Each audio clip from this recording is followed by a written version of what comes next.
साथ ही आर्टिकल 14 से समझौता भी करते हैं।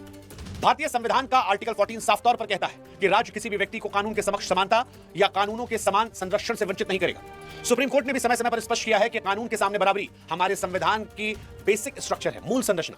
लेकिन यूजीसी के 2026 के नियम यहां एक बड़ा संवैधानिक सवाल खड़ा करते हैं कि अगर कोई नियम एक खास नागरिक वर्ग को केवल उसकी जाति के आधार पर पीड़ित बनने के अधिकार से बाहर कर देता है तो वो सीधे तौर पर संविधान की आत्मा पर प्रहार है। और आपने ये कह दिया कि आर्टिकल 14 का उल्लंघन करता है। बिल्कुल उल्लंघन नहीं करता है। सुप्रीम कोर्ट का एक गोल्डन रूल है कि अगर आपको आर्टिकल 14 को टेस्ट करना है तो आप टू फोल्ड टेस्ट लगा लीजिए। अगर ये दोनों चीज को प्रूव कर देता है तो वो लॉ माना जाएगा, वो लॉ वैलिड होगा।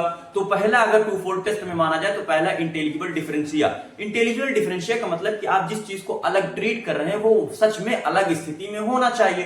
दूसरा कि रेशनल नेक्सस, यानी कि आप जिस चीज को अलग ट्रीट कर रहे हैं वो उससे डायरेक्टली संबंधित होना चाहिए, यानी उसका जो उद्देश्य है वो डायरेक्टली उससे संबंधित हो।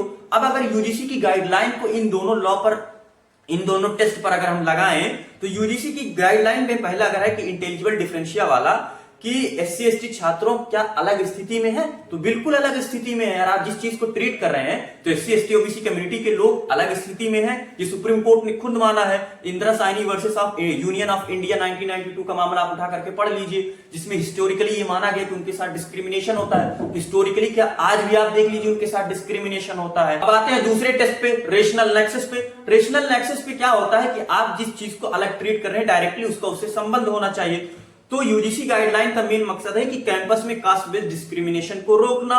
और इसका क्लासिक एग्जांपल आप लोग देख ही रहे, रोहित विमुला हो गया, पायल तड़वी हो गया, बहुत सारे ऐसे एग्जांपल है, मैं सबका नाम नहीं लेना चाहता।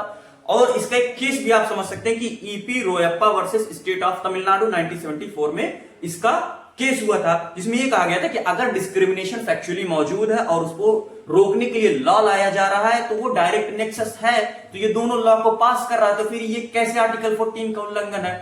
तो आप ये प्रोपेगेंडा और नैरेटिव सेट करना बंद कर दीजिए।